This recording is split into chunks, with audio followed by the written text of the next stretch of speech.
Hey everybody, this is Andy, aka Love Retro BTW, across Twitter, Instagram, and Twitch. I do a podcast every Saturday called Cafe BTW, a morning gaming podcast, a retrospective look at the wonderful world of retro gaming, from interviews to guests. Join us every Saturday, like a Saturday morning cartoon, starting at 8 a.m., 11 a.m. Eastern. Also, if you're on Twitter, please join the brand new retro gaming community, a place to share, connect, and show your love for the retro gaming community. All the links are down below. And remember, enjoy the Gamers Week podcast.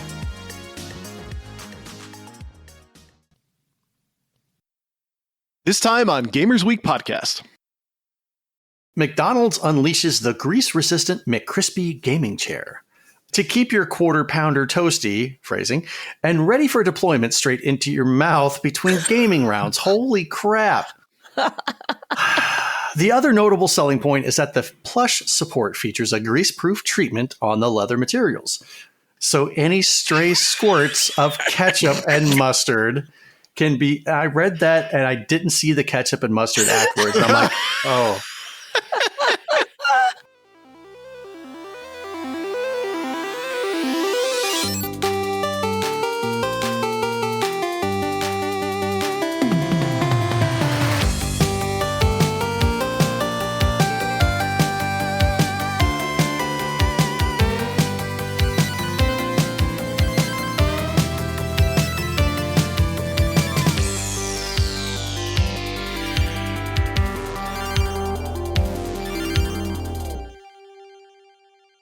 What are we eating tonight, Donnie?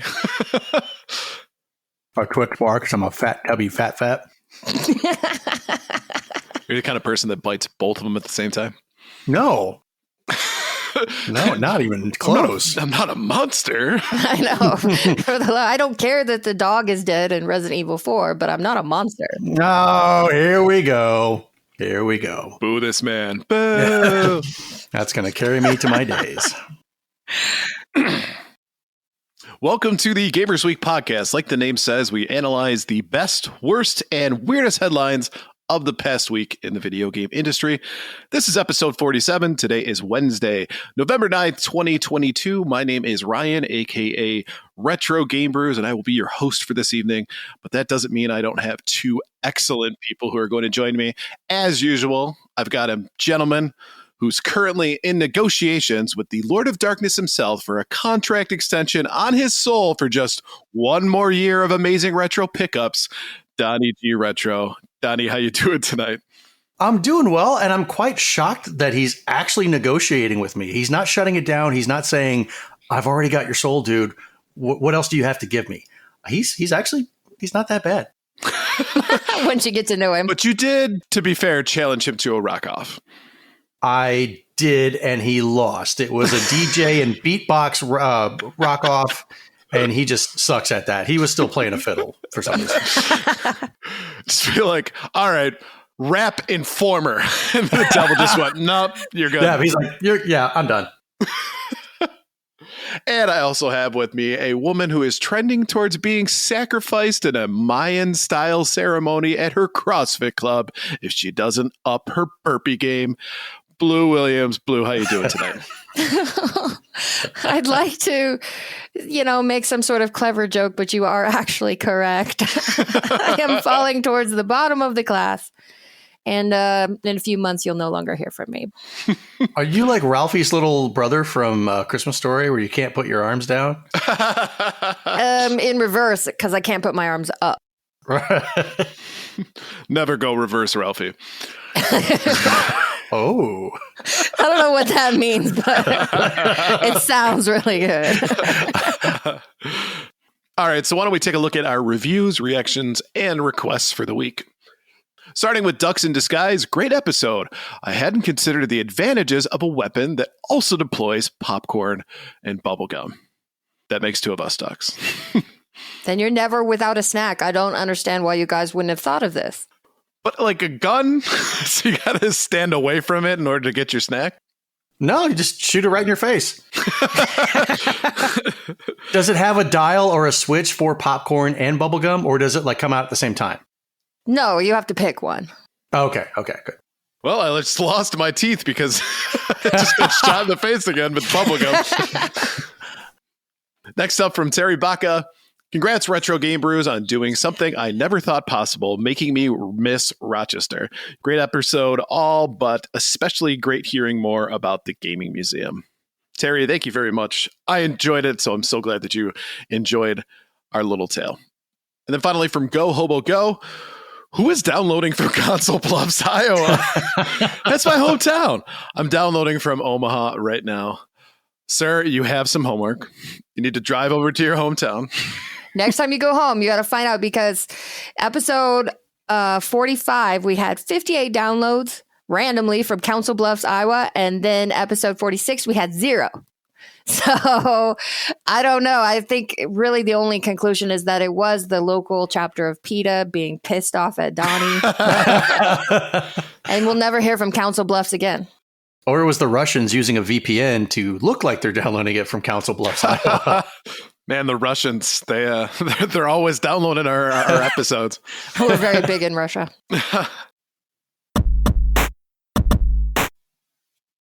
And now it's time for the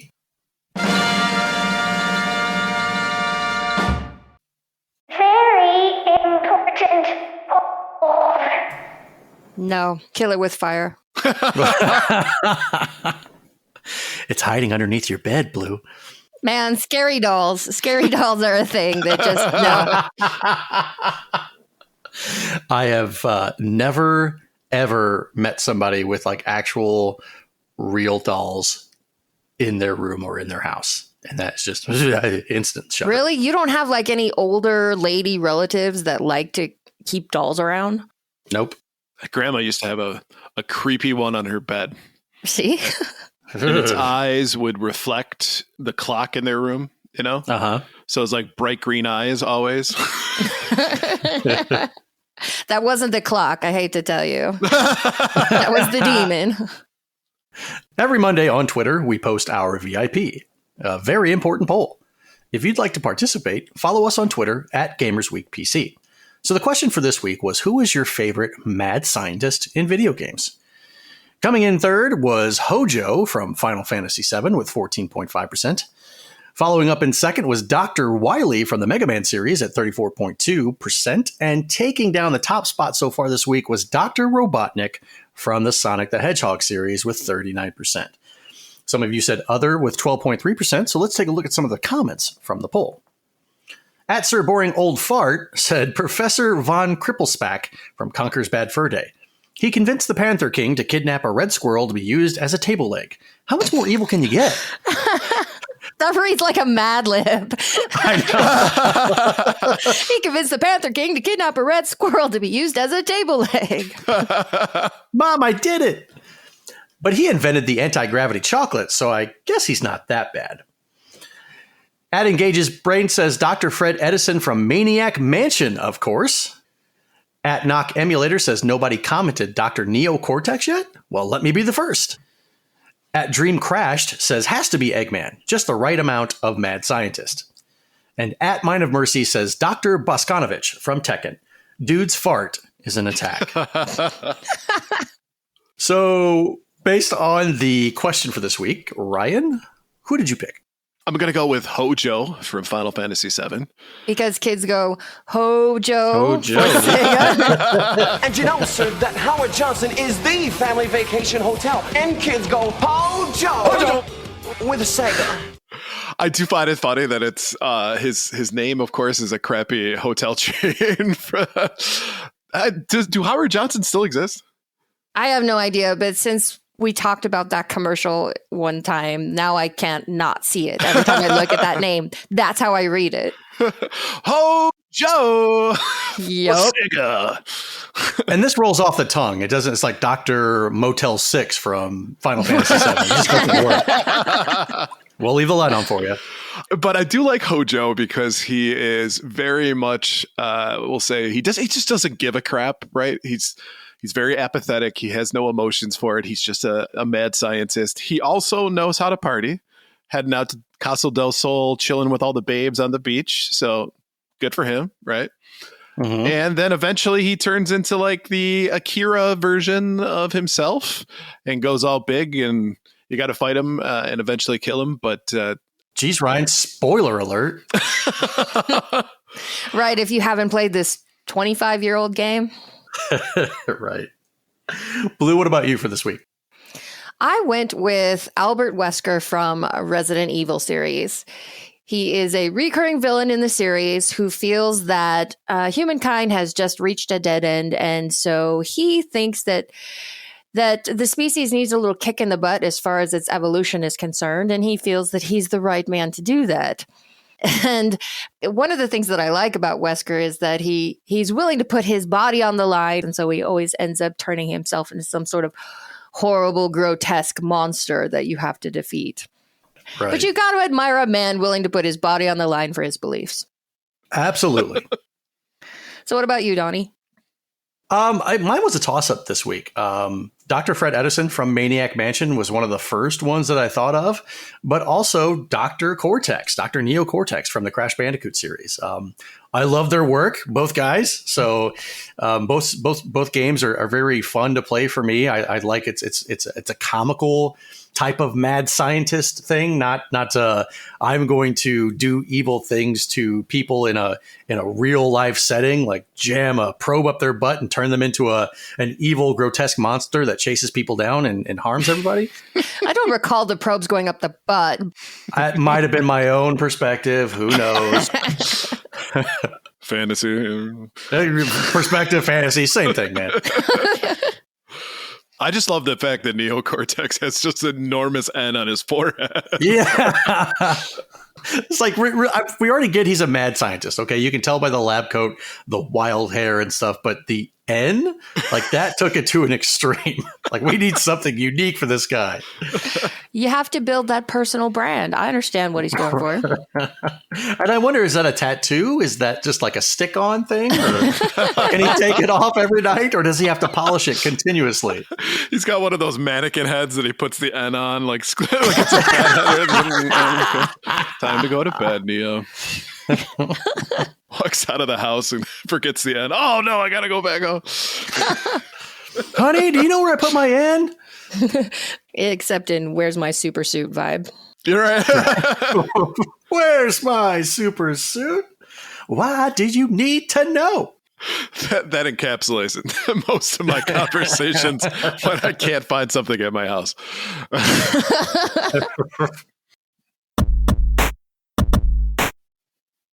All right, so why don't we go ahead and shout out our patrons for this week? We couldn't do what we do without the help of our gorgeous patrons. Here are the generous folks supporting Gamers Week on Patreon, and we have 2 new patrons to announce. A big thank you and welcome to Rerun Gamer and #1 Blue Sick Voice Fan. Yes, finally. Rolls right off the tongue. I'll try to talk like this a little bit for you guys every now and again.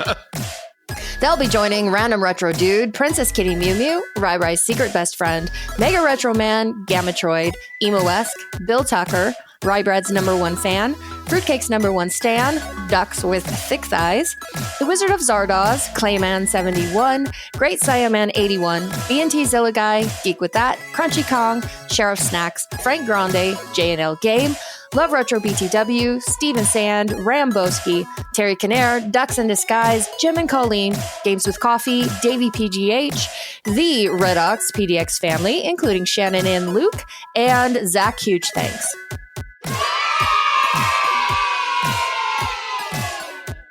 If you like what you heard today, and we really hope you do, please consider joining us on Patreon. Your support helps cover the cost of producing the show, as well as other cool stuff we'll be doing, like prizes and giveaways. You'll also gain access to our weekly patron-only bonus cast called Gamers Week Uncut, Patrons with Benefits. Visit patreon.com/gamersweek or follow the link in the show notes to learn more. And if you've ever wanted to know where we come up with our random introductions at the top of the show, they're almost always from the uncut episode. Like 99.9%. Right. So you're missing out, man. It's comedy gold over there. In the words of Arnold, do it now. Sign up with our Patreon. I'm pretty sure that was the original draft of the script. Of course, right? All right, so why don't we go ahead and jump into our headlines for the week? Our headline segment is, of course, proudly sponsored by the Retro Game Club podcast. It's a fantastic family-friendly retro gaming podcast. In each episode, Rob and Hugh pick 2 games to play and discuss, as well as news, interviews, and other topics. Right now, they're talking about NASCAR driver who qualified for a race by moving up 2 spots at the end of the final lap using a wall riding technique he learned playing NASCAR 2005 on the GameCube when he was 8. Visit them at retrogameclub.net or follow the link in the show notes. That is such an awesome story. Yeah. It is awesome, but like if I tried to drive in real life how I drive in Mario Kart, like, that would be pure chaos. That would be terrifying. Get pulled over and be like, what? I learned this when I was 8. What do you want?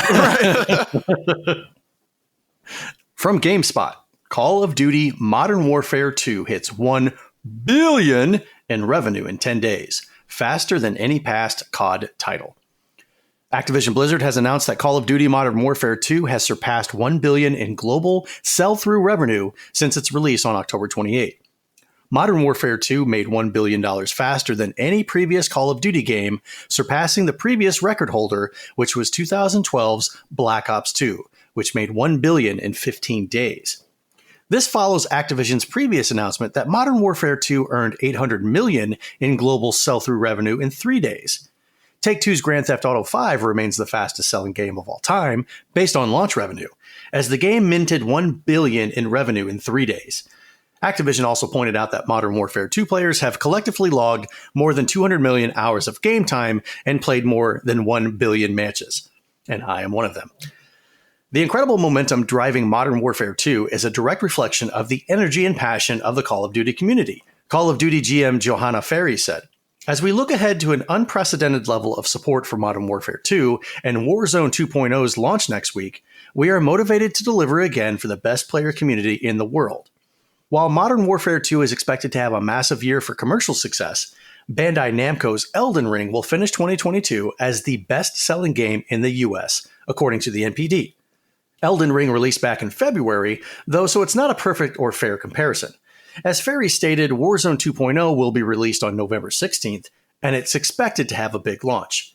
Another new Call of Duty game, Warzone Mobile, is set for release in 2023. Woo! Warzone Mobile. Yay! Something I'll never touch. Right. Had to include it in there, didn't they? Yes, they did.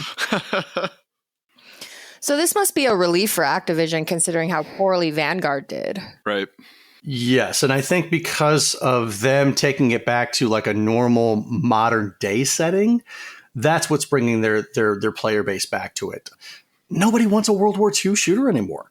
It's done. It's played out. It's stretched thin. The horse has been beat to death so much that it's like jelly. So I don't know why they continue to go back to that type of setting. When you started playing Vanguard, or if you went to Caldera and you had the World War II weapons that bounced more than Richard Simmons trying to work out, it was not fun. Like everything was smooth with the original Warzone and Verdansk, and having different accessories on your weapon that made it smoother, that made fighting much more crisp. And this was just setting it back like decades. And you're like, what is this piece of crap? And then, not to mention the fact that they're like, oh, all that stuff that you earned and you bought when we were in Verdansk, guess what? Those skins, you can't use them in Vanguard because it doesn't make sense to have this outfit in this setting. And people lost their freaking mind. And I was one of them. I'm like, wait a second. I did spend, now I'll be honest, in the essence of full disclosure, I did spend a little bit of money on skins and stuff. And I think it was maybe $20 at most. Boo, This podcast is a place of honesty.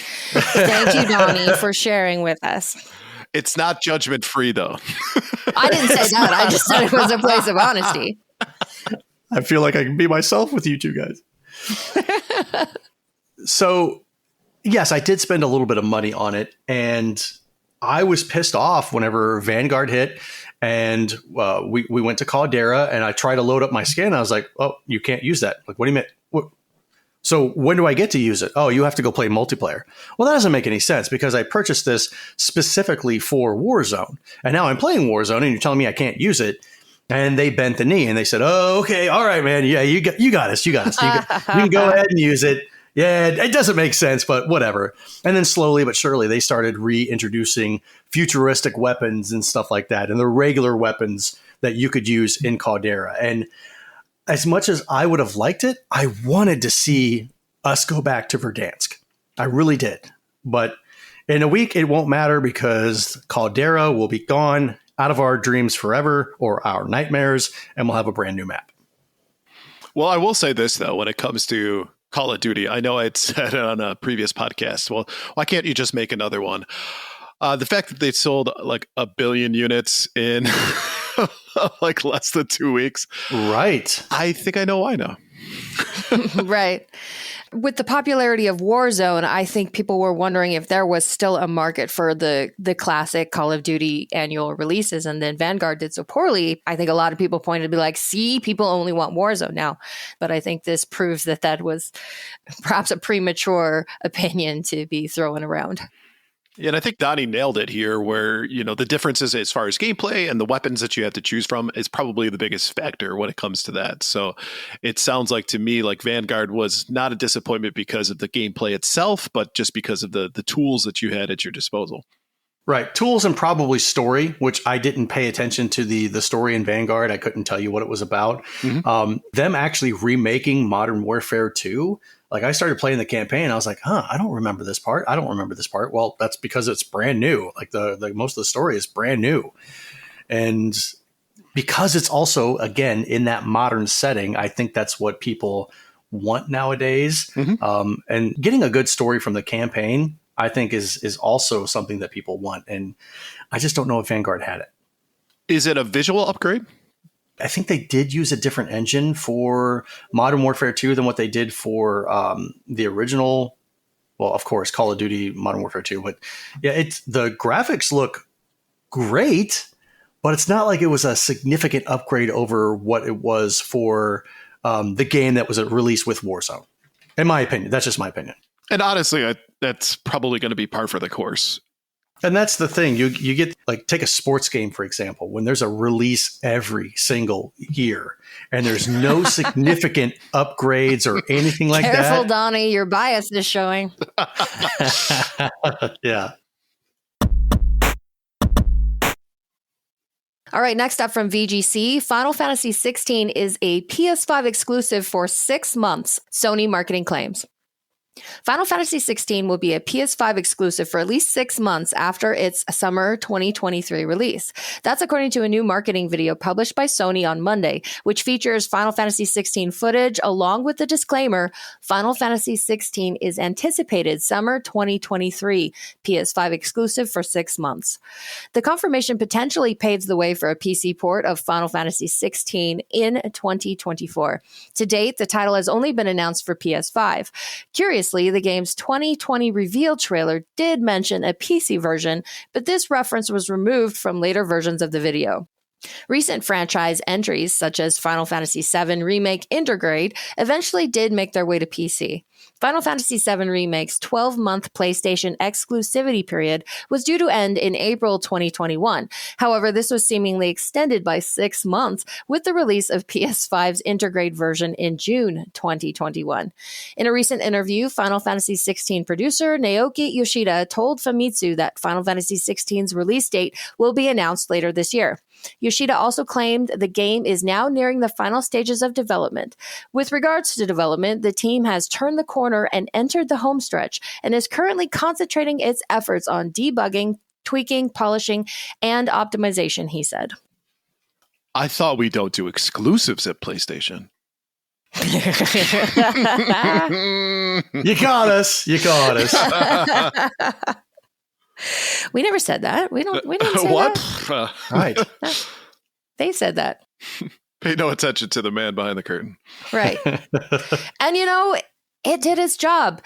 When this current gen was released, and when it came time to decide between a PS5 and an Xbox Series X, it was exactly this game, Final Fantasy 16, that got me to go PS5 over Series X.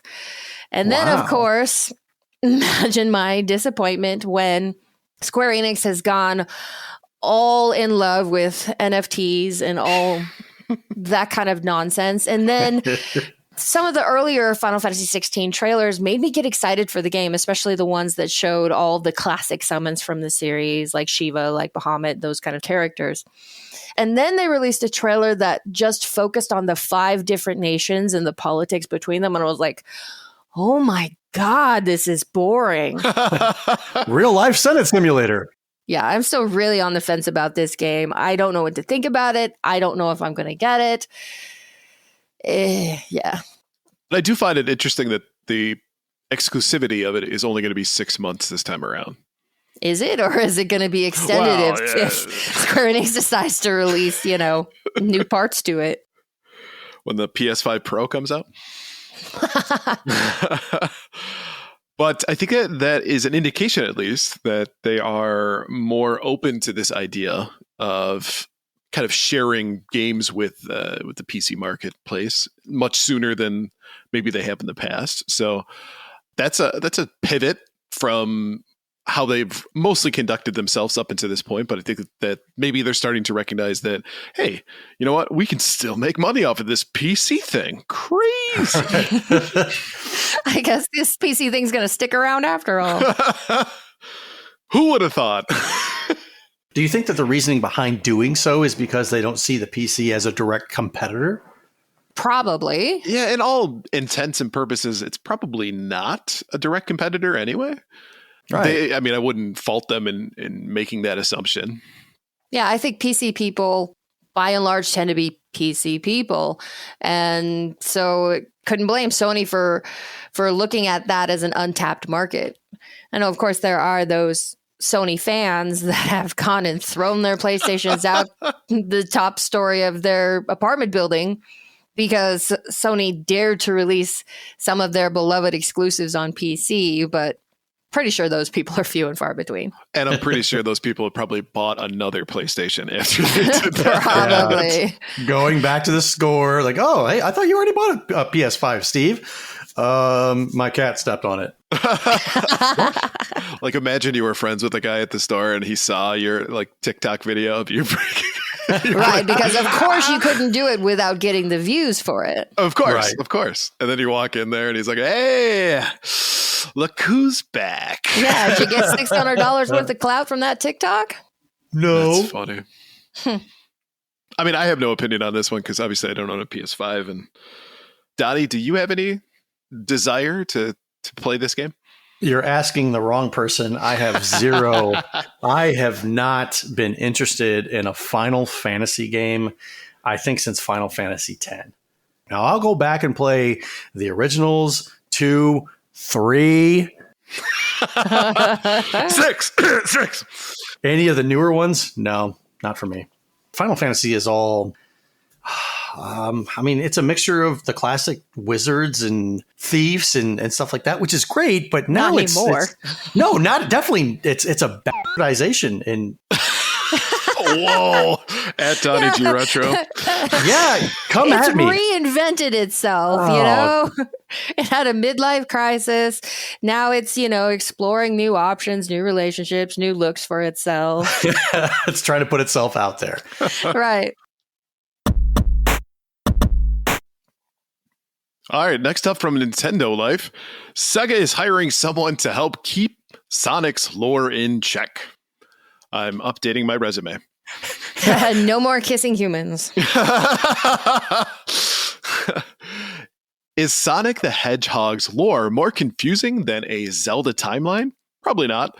But there has been a lot of games, comics, TV shows, and movies, and not all of them are tied together. So Sega has said enough is enough, and the company is now hiring for a Sonic the Hedgehog lore master. Yes, really, Sega of America has posted a job listing for associate manager lore for the Sonic team over on LinkedIn. The job is located at the company's Burbank office in California, and you'll need to be able to commute to and work from the office 2 days a week, with the remaining work days being remote. The lucky candidate will be reporting to, and this is a real job, the director of lore and creative strategy. That just sounds like a modern day wizard. Yeah, it sounds like something you'd read in Harry Potter. Exactly. Now, if you're an outsider, you must be confused. Sonic the Hedgehog has lore? The short answer is yes. From the 1991 Sonic the Hedgehog to this year's Sonic the Hedgehog 2 movie, most people have a hard time keeping up. There's Sally the Acorn, Manic, and Sonia, Sonic's sibling, and Sonic's stint in a band. Don't even get us started on the time that Sonic and Mega Man crossed over in Worlds Collide and Worlds Unite alongside tons of other Sega and Capcom properties. So yes, Sonic's lore needs taming, and you might be the person for the job. Head over to the LinkedIn listing to find out more about the job. A dream job comes along once, maybe twice in a lifetime.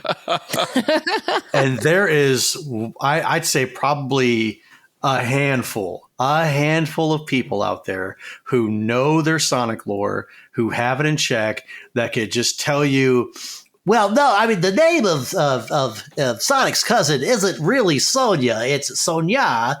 Like they have the inflection of the name.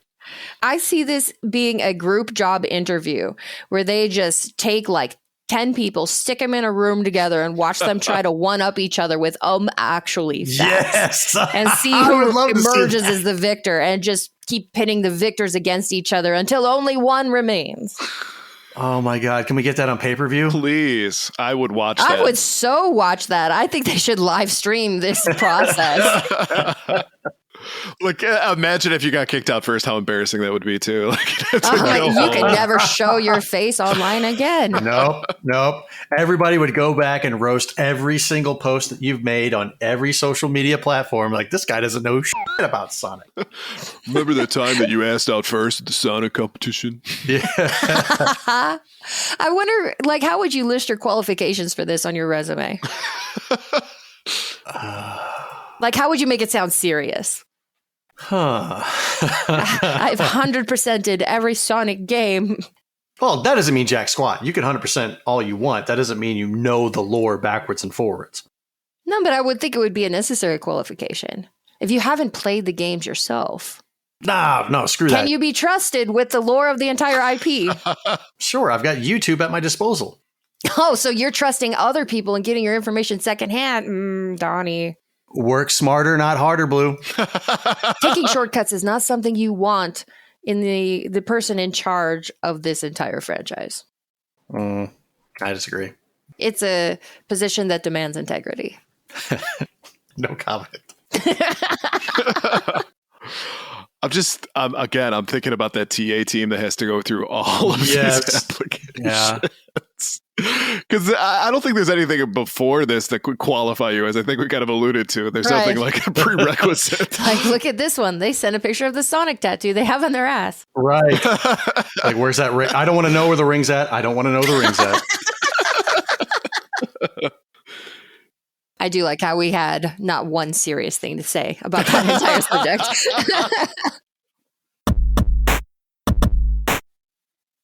From GameSpot, McDonald's unleashes the grease-resistant McCrispy gaming chair. There's no shortage of branded gaming chairs on the market right now, and if you're looking for a seat that can provide plush comfort and protection from the terror of fast food grease, then McDonald's might have what you're looking for. I mean, it's called using a napkin, people. Why do that when you can buy a whole chair? Oh, and just wipe your hands on your armrest. Grease resistant, man. The burger chain is throwing its golden arches into the market with the McCrispy, a gaming chair that combines questionable color aesthetics with an emphasis on storing your food while you're engaged in a round of Apex Legends or any of your other usual games, like Solitaire. What makes this chair stand out, aside from the fact that it comes with fries and dip holders, is that it includes a burger heat zone. That sounds immediately like a lawsuit waiting to happen. to keep your quarter pounder toasty, phrasing, and ready for deployment straight into your mouth between gaming rounds. Holy crap. The other notable selling point is that the plush support features a grease-proof treatment on the leather materials. So any stray squirts of ketchup and mustard can be... I read that and I didn't see the ketchup and mustard afterwards. I'm like, oh. So any stray squirts of ketchup and mustard can be easily wiped off the surface. But the stain shame will remain forever. Other than that, this looks to be your standard gaming chair. The design is familiar. It's dressed up in McDonald's colors, and it contains a lumbar support pillow, which can slowly ruin your spine if you sit for too long. If you want to get your buns on it, I see what you did there, you'll need a little bit of luck, as McDonald's is giving 4 of these chairs away as part of a Facebook competition. I applaud you, McDonald's, for doing this. This is amazing. The article made me smile through and through. And I just wonder what's next. Is this going to be the introduction into the home appliance market that the fast food restaurants need? Like, is Burger King going to come out with a Craftmatic bed? Yeah, where the king is just sleeping next to you the entire time. Oh, that's so creepy. The headboard is just him with his arms spread out wide, just like the big smile. Yeah, looking down at you all night, watching over you as you sleep. This chair, though, sounds to me like it's perpetuating the stereotype that gamers are fat, disgusting slobs. I mean, like Donnie said, you could just get napkins. Right. Or you could invest in a grease-resistant chair so you never have to clean yourself ever again. Now, I will say, based on what it says that it's designed in McDonald's colors, what colors do you immediately associate with McDonald's? Brown and yellow. I was going to go red, yellow, and white. Yeah, I was brown and yellow. That's the old one, like the 80s. Yes, when I used to go to McDonald's as a kid, like Sundays after church, we would go to McDonald's, get the Happy Meal. It was a big deal. And then I actually developed a palate and realized I hate McDonald's. So every time I think of McDonald's, it's old school brown and yellow McDonald's. Okay. You know what? I kind of forgotten about that whole color scheme. Yeah, back in the day when they had the ashtray that was brown. I think of yellow and red. The whole background is red. The golden arches, obviously, are yellow.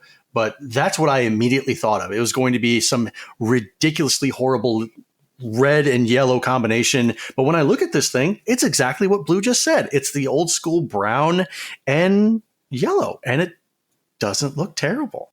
That's disappointing to me. I wanted my grease-resistant chair to also be obnoxiously colored. I know. It's like they took this outlandish concept and said, but let's make it classy, okay? I mean, this chair has it all. It's got a spot where I can put my damn fries in. It's got a cup holder on the side. Dare I say, I kind of want Are you going to go on Facebook and enter for the giveaway? Oh, I'm totally entering into this. I just want you to be aware. So here's the official how to enter to win the McCrispy. You head to the official McDonald's UK Facebook account. You find the McCrispy Ultimate Gaming Chair promotional video, should be at the top of the page. Click on the Learn More button just underneath the video. Click Next. Fill out the form with your full name, email address, and home address, and hit Submit to enter. It's just that simple. But McDonald's UK Facebook competition. Yeah, it sounds like so they're not shipping overseas, which is a shame because I feel like the American market are the ones that could really appreciate these types of chairs. Nope, I'm still entering it. Unless they tell me I can't do it, then sorry. Enjoy being on a mailing list.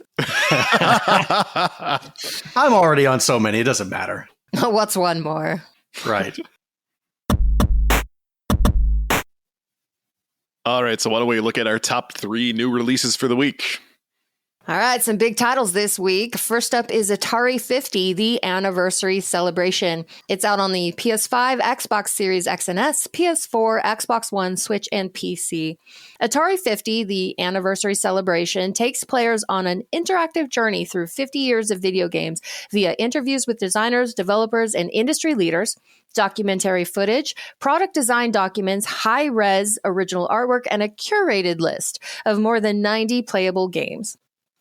Sonic Frontiers is out on PS5, Xbox Series X and S, PS4, Xbox One, Switch, and PC.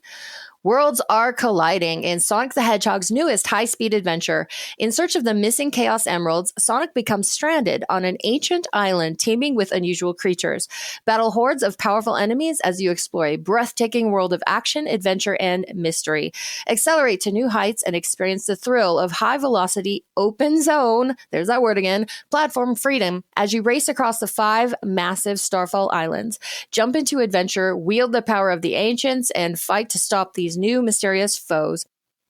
And last up is God of War Ragnarok, out on PS5 and PS4. From Santa Monica Studio comes the sequel to the critically acclaimed God of War from 2018. Fimbulwinter, I hope that's how you say that, is well underway. Kratos and Atreus must journey to each of the 9 realms in search of answers as Asgardian forces prepare for a prophesized battle that will end the world. Along the way, they will explore stunning mythical landscapes and face fearsome enemies in the form of Norse gods and monsters. The threat of Ragnarok grows ever closer. Kratos and Atreus must choose between their own safety and the safety of the realms. So looking at the lineup this week, what are you in for, Donnie? I'm going the middle of the road here with Sonic Frontiers. Oh, you finally made a decision. I have made a decision. It's a game we've talked about. We've been on the fence. We've had our highs, our lows with the game. I want to see how it works. I'm interested in playing it. I think that there's more to the game than what we saw with the playable demo. There better be. I hope so, right? I'm not spending $60 just to be like, oh, well. So I want to do a little bit of a review first. I want to see what people have to say about it on YouTube. So that's going to be my choice. The Atari 50 sounds interesting, especially since it has interviews and stuff like that, original documentary footage, original artwork. The games I don't really care for. They're just not really entertaining to me anymore. So if they wanted to charge like maybe $19 for this thing, and I could watch documentary footage and stuff like that and play some games, yeah, maybe I'll pick it up. God of War Ragnarok, I've not really been a God of War person for a while. So I have the God of War game for the PS4. Haven't touched it. My son's played it. He's beaten it. I might get this for him, but for me, it's Sonic Frontiers. All right. What do you think, Ryan? Atari 50 sounds interesting just from my love of course, video game history, but I'm assuming that one of the 90 games is not Beat 'em and Eat 'em, so I'm a little on the that didn't make the curated list. And a side note, I looked it up on the Nintendo eShop, and it's $39.99. Too much. Sonic Frontiers. I guess I'm still on the fence. I would love to watch somebody else play it first before I really invest time into it, but I've never really gotten into a God of War game, and I love Norse mythology, so this might be the one that brings me in. So I think I'm going to try it. The gameplay sounds fun from what I've seen of other God of War games, and supposedly this is supposed to be, bigger, grander, all those good things. So I think God of War might be the route to go. Nice. Blue, what about you? So Atari 50, I can appreciate from a historical perspective. I do think a lot of the documentaries would be interesting to watch. And there is part of me that likes the idea of having a curated list of Atari games, which kind of weeds out all the crap and just brings out the highlights. Even though, honestly, I probably wouldn't spend much time playing them. But for $39.99, I don't think I'm a big enough Atari nerd to invest in that. Sonic Frontiers, I am super curious about. The early reviews seem to be saying that it's okay. It's not great, but it's okay. So I don't know if that's a good enough achievement for me to decide I want to invest in this, but I am kind of looking forward to seeing what people have to say about it as they get to spend, a couple of weeks, couple of months in it. But I am all in for God of War Ragnarok. I really like the 2018 God of War, even though I was skeptical at first from their rebranding into Norse mythology. But the first game was fantastic, what I played of it, and I still need to go and finish it. So I am going to get God of War Ragnarok, but not until I finish the first game. So maybe I'll catch it on a Black Friday sale or something. All right, so why don't we go ahead and tackle our main topic for this week from IGN, the 10 best selling video games of all time. Games have always existed in a number-obsessed industry. Sega versus Nintendo defined a generation in the 90s, while today's comparatively mild console wars keep sales figures near the forefront of game-related discussion. New monetization models require new metrics for success: monthly active users, player retention rates, in-game revenue, etc. But one of the industry's biggest questions remains: what are the best-selling video games of all time? To answer this question, we set out to compile the most accurate list possible by reaching out to publishers and digging through financial reports, news stories, interviews, and more. The result is a following list of the 10 best-selling video games of all time. And just a note up front, pack-in games are counted towards sales totals, considering most games on this list were at one point bundled with a console. So number 10, Red Dead Redemption 2 with 46 million plus. The most recently released game to earn a spot in the top 10 is Red Dead Redemption 2. Rockstar's Western epic has sold over 46 million copies as of September 30th, 2022, according to publisher Take-Two's latest financial report.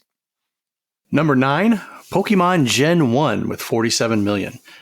In Japan, the era-defining original Pokemon was available in 2 versions at launch, Red and Green, before coming to other territories as Pokemon Red and Blue. Yellow version, aka Special Pikachu Edition, followed between 1998 and 2000, depending on the territory. While Nintendo hasn't publicly shared a sales total for the first generation of Pokemon games, survey data from the Computer Entertainment Suppliers Association put the 4 versions' combined sales at around 45 million copies, approximately 31.05 million for Red, Blue, Green, and 14.64 million for Yellow. 1.5 million copies were also sold on 3DS through Virtual Console, according to Nintendo, bringing the estimated total of Pokemon's first-gen games to roughly 47 million. At number 8, we have Super Mario Bros. With 48 million. The lifetime sales total of Super Mario Bros. Sits at just over 48 million units, according to CESA. It's the best-selling NES game ever, with an estimated 40.24 million copies sold on the console. Other versions factored into this sales total include the Game Boy Color remake Super Mario Bros. Deluxe at around 5 million, the Game Boy Advance's classic NES series Super Mario Bros. Around 2 million, and Virtual Console sales at around 0.66 million. In addition to the platforms listed above, various versions of the iconic platformer were released for arcade, Game & Watch, PC-88, Sharp X1, Nintendo's Play Choice 10, SNES via Super Mario All-Stars, NES Classic, and Nintendo Switch via Nintendo Switch Online. Number 7, Overwatch, 50 million. Blizzard's hero shooter Overwatch has sold 50 million copies, according to Bloomberg report published in April of 2022. Overwatch elevated the hero shooter genre with a brilliant game design, thoughtfully crafted heroes, and continued esports support. In October of 2022, Overwatch has been replaced by its free-to-play sequel, Overwatch 2. Coming in at number 6, Mario Kart 8 Deluxe, 56.87 million. With 48.41 million copies sold as of September 30th, 2022, Mario Kart 8 Deluxe is the best-selling Switch game, according to Nintendo. Factor in sales of the original Wii U release, and that total rises to nearly 57 million. Good for the 6th best-selling game of all time. At number 5, we have PUBG at 75 million. Given its critical role in the rising popularity of Battle Royale games over the last 5 years, it's unsurprising that PUBG has been such a massive sales success. Krafton creative director David Kurd told The Verge it has sold 75 million copies of PUBG as of December 2021. That likely will be the shooter's final sales tally, as it went free to play a month later in January 2022.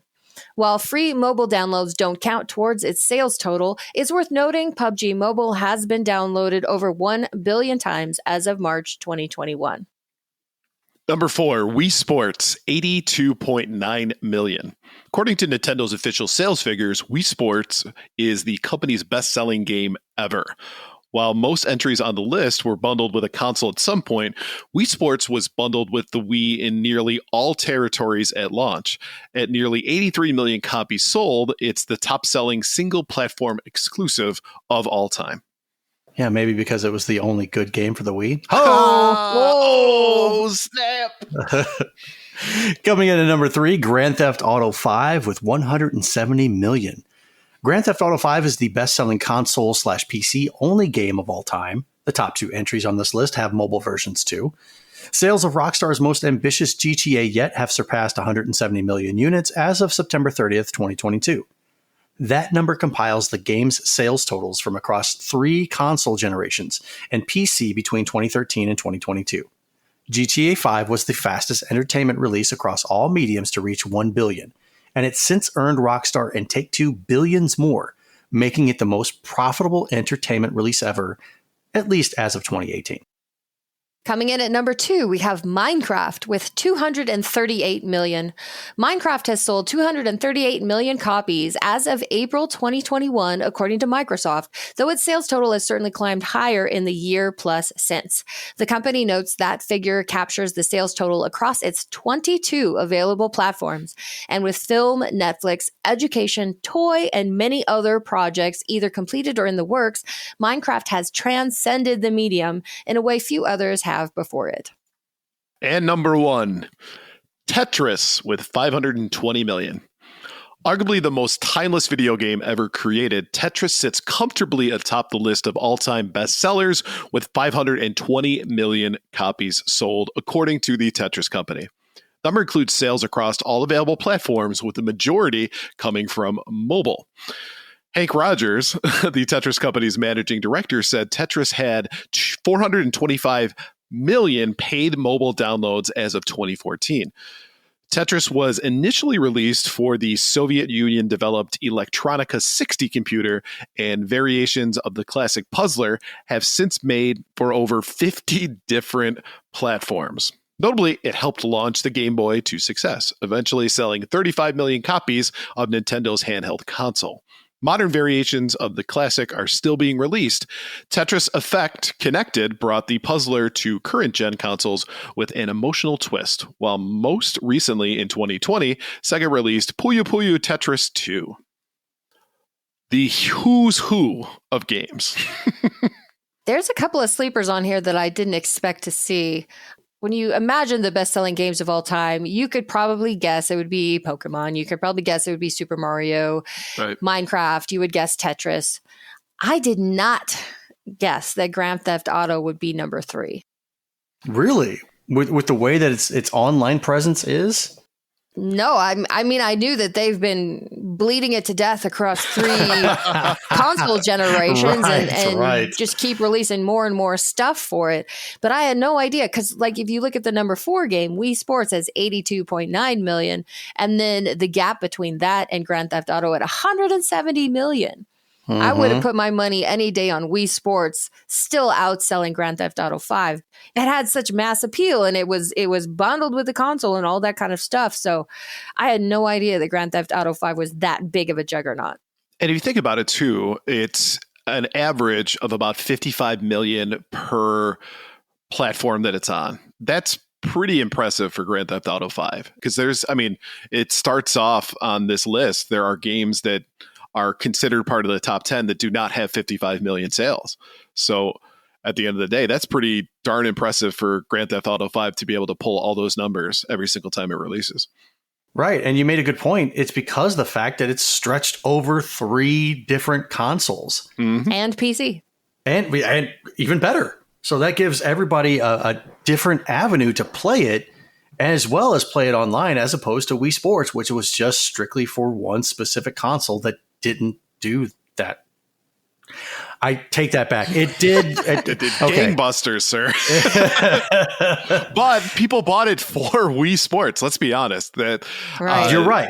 obviously not everybody, so making a generalization here, but a vast majority of people went, wait, you can do bowling and golf at home? Let's play this thing. Right. But I mean, you're also making a good point because you look at Minecraft and it says it's available across 22 different platforms, and Tetris was available on over 50 different platforms. So Grand Theft Auto 5 has been able to accomplish what it has across 3 console generations in PC. And Wii Sports did it on 1. Yeah, and Wii Sports did it on 1. It's all very impressive. And of course, one of your favorite games of all time is on this list. Right. Mario Kart 8. It's a great game. 48.41 million copies sold. So when you think about it, when you go to the online lobbies, that's a lot of available opponents. I'm here for it. Just think, again, the flex you could have if you won one of those big tournaments. I mean, with that many other opponents, I'm not winning jack. Just saying, Blue, flex and oh man, it's like being on roids right there. It's all about the pump. But I can't currently move my arms, so it doesn't matter.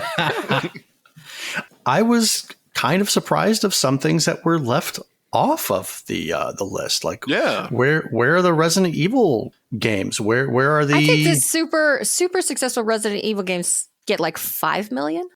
Okay, they're not giving like a cumulative series number. It's per game. Per game. Okay. Yeah.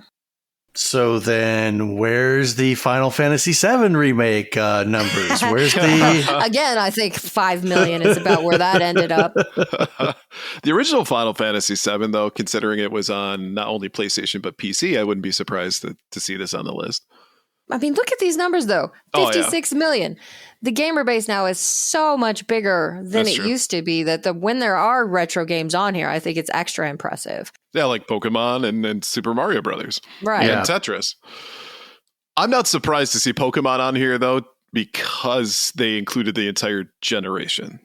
And you know there were lots of rich kids who said, but Mom, I need the red one and the blue one and the yellow one. But me.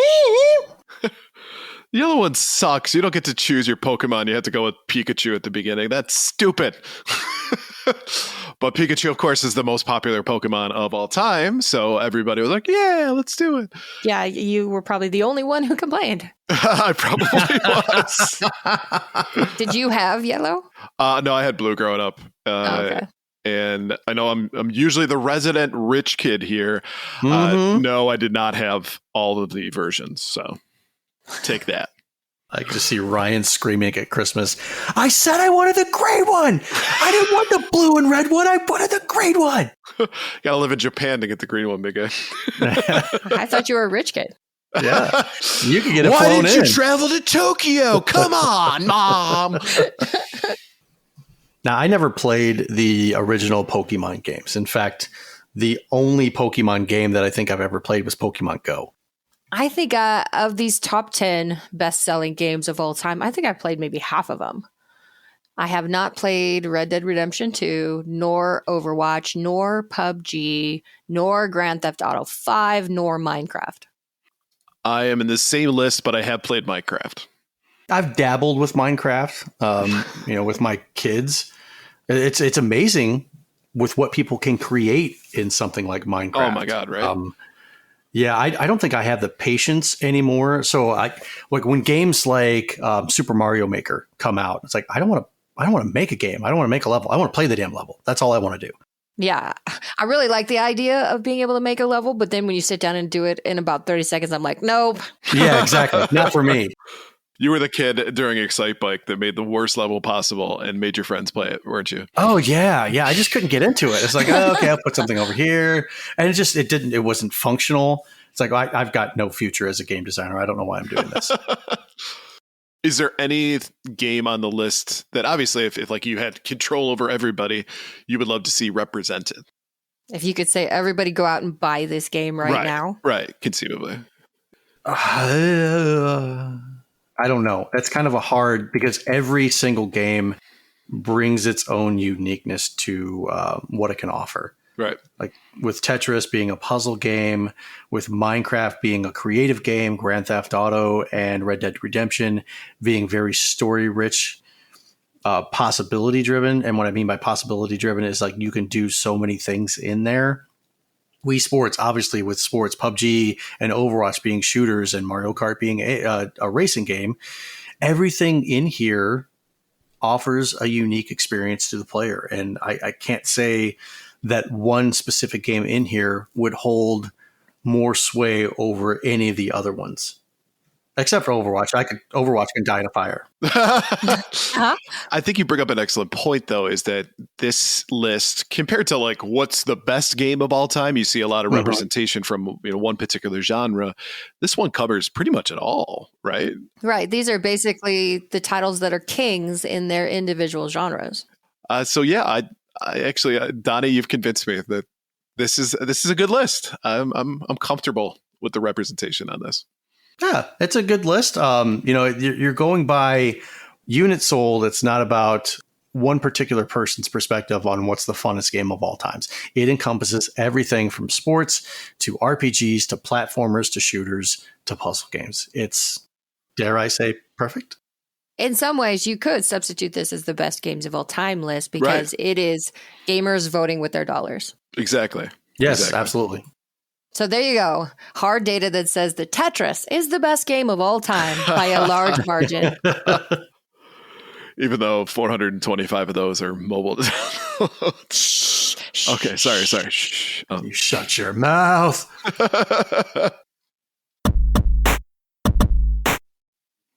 Before we move on, let's take a quick break to talk about our sponsor. This segment is proudly sponsored by the Elitist Podcast. It's a show where 3 friends and occasional guests play games about video games, including trivia, game show games, and more. Here's this week's trivia question. The newest God of War title released this week, but the new generation, dubbed the Norse era, appropriately broke a tradition of North American release dates for the franchise. What was the original era's tradition, and why was it so apropos? Tune in to the Elitist Podcast this Wednesday to hear the answer. You can find the Elitist on your favorite podcast platform, or we'll have links in the show notes. So what do you think, guys? Well, the old one was Greek mythology. Correct. So there has to be something with that particular calendar that would fit this, but I can't think of it. Yeah, I have no idea. I think I played all of the earlier God of War games up until it started going on the PSP, but I can't for the life of me remember what time of year they released. So they released in Redacted, being the month of... Okay. Wow, that's a stretch. It is. Right? But apparently they used to release every... redacted. All right. Well, whatever makes sense to your marketing team.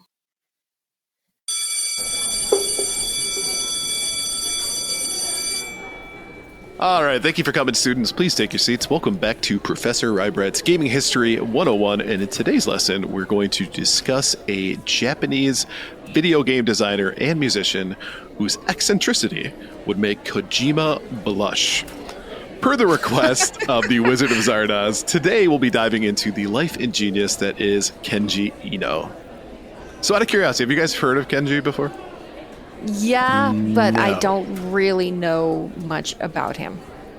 And I think that's one of the points I wanted to kind of make at the beginning. So I know there's a lot of Japanese game designers and musicians that are household names outside of Japan. I mean, if you think about it, like Miyamoto, Kojima, Sakaguchi, Yuji Naka, Sakurai, and a myriad of other ones. They're all they've created a niche for them, not a niche, but a name for themselves outside of Japan. And these icons of the industry have seen success making games for the entire world, and they're universally loved. But as you can imagine, there are heroes that never really made a name for themselves outside of their native countries. And one example of them is the highly intelligent and extremely quirky Kenji Eno, who is sadly probably more known for his rebellious marketing techniques than his games. But we'll get into that. So Eno was born in Arakawa, Japan in 1970, and he was identified at a pretty early age as being a highly intelligent child. So he ended up attending a school for gifted children. But unfortunately for him, much of his life was affected by an occurrence that happened when he was in his year in elementary school, his mother ended up disappearing under strange circumstances. And so he was actually raised just by his father. Kind of a tragic beginning story for Eno, but one of the outlets that he saw for himself had to do with his huge interest in video games. He was cited as saying that Pac-Man was his first game, but realistically, Space Invaders was his first truly great experience when it comes to games. Loved the sound effects, loved the visuals, loved the gameplay itself. So it really blossomed this love when it comes to video games itself. And that ended up kind of influencing him into beginning to program his own games. And eventually he won a regional contest with his game called Toa Doko Murder Case. What you'll see is that he is, in fact, a fan of horror games, and certainly that translated later to in life. But he was kind of eager to set out on his own and start creating. So he ended up dropping out of high school at the age of 17. And he actually landed a job at Canon for a little while before making his way to the Japanese video game company Interlink. At that company, he found that it was a great way for him to begin a career in video games and have some creative autonomy in contributing to games. But one of the things that he noticed is that he kind of found himself wanting to be the creative director of games rather than aiding to the vision of someone else's game. So in 1990, he ended up leaving Interlink to create his own company called EIM Limited. Now, you may be familiar with some of the titles that they produced, including Parallel Worlds and the extremely sought after by collectors of the NES, Panic Restaurant, which I want a copy of that game so bad. And, while it was certainly a step up for him through Interlink, he kind of found himself wanting to make games that weren't just based off of contracts that he was getting. He wanted to make games that were uniquely his. So not seeing that as being a viable option to make money, he ended up dissolving the company in 1992 and actually began consulting for an automotive manufacturer. So it was like, F this SM out, right? And started making money for his own. But after a 2-year hiatus from the video game industry, he found his interest in making games kind of rejuvenated from attending Macworld 1994. And this kind of promptly convinced him to create his own video game development company called Warp. He assembled a small team of developers that included some names that you might recognize. So Fumita Ueda, who went on to develop for Shadow of Colossus, Takashi Nozou, who helped create Final Fantasy Advent Children, and Ichiro Itano, who developed Macross. So some big names started from humble beginnings working with Eno. At Warp is where Eno's reputation for being a maverick and his eccentricity really took hold. Here's some highlights from his time at Warp. So for the game Short Warp, Eno had the game shipped with condoms in the packaging. Oh, wow. What year was this? 94, I think. Is that 94, 95? Yeah. Baller move. It's a little much, maybe even for the 90s, but all right. Right. The game Real Sound shipped with a bag of herb seeds for some reason. Okay. Not that kind of herb. Like quote unquote herb seeds. I think you had to specify. And he notoriously burned bridges with PlayStation when he went to a press conference in 1996 for the game Enemy Zero and ended the presentation with a PlayStation logo morphing into a logo of the Sega Saturn to announce that the game would be exclusive to Sega. Oh, It's a bold move, Cotton. Interestingly enough, he was actually able to sell games a lot for Sega consoles, so Dreamcast and Saturn. But yeah, it was a big middle finger to PlayStation. Right? Talk about I don't give a strategy. Yeah. And the last one is probably the craziest of all. So he made a special edition of Enemy Zero, limited to 20 copies. And it came in a giant wooden crate. And the items included clothing that was worn by the quote-unquote booth babes at Tokyo Game Show. So the early version of selling bathwater. Exactly. Right. Exactly. Now get this, though. Kenji delivered all 20 special editions himself to each individual buyer. And with no shipping company, he literally loaded the truck himself and drove it to each person's house. So they were all local. Well, yeah, they're all Japan. Yeah. Right? So Warp itself was a company not just known for obviously their crazy marketing plans, but they also made some really great games. So D, have you guys ever heard of the game D? I have.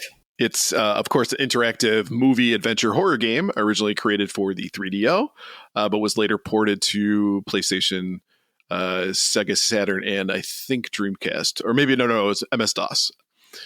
And so the plot of it is that the main player goes in to investigate a hospital after learning her father went on a mass murdering spree and barricaded himself inside.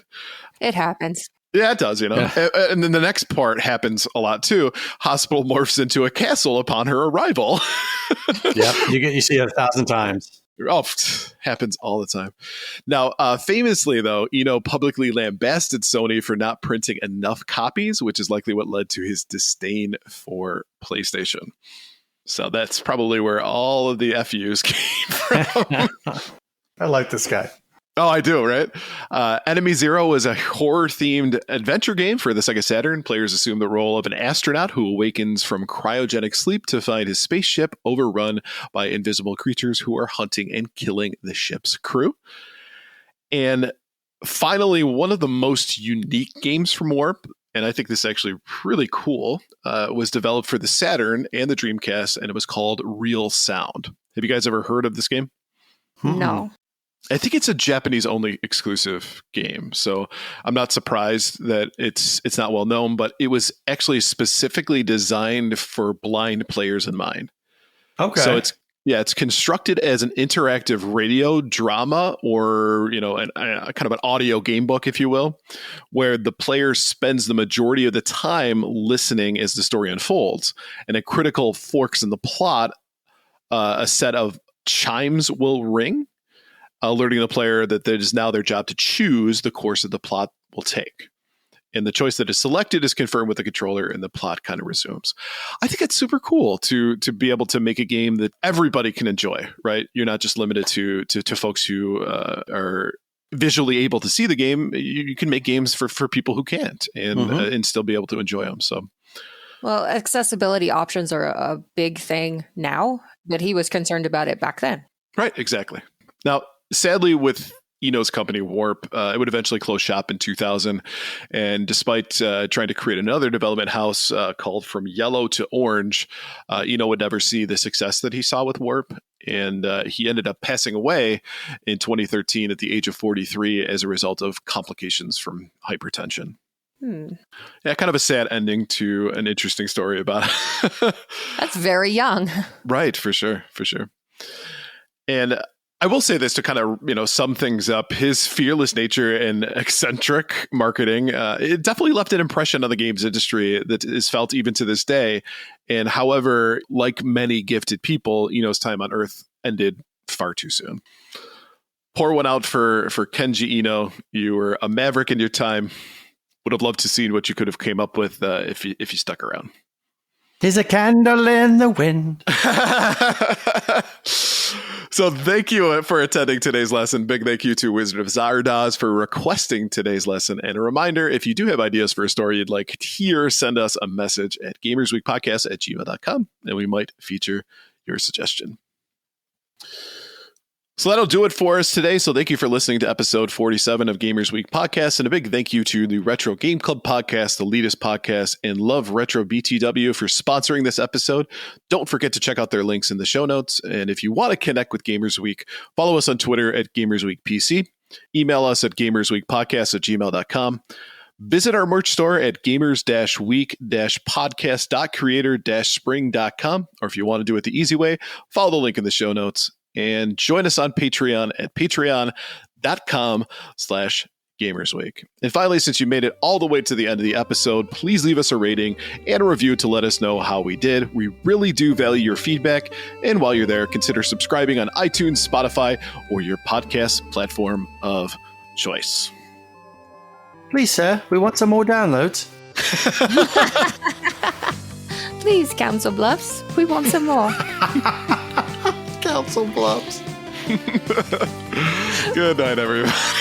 Good night. Good night.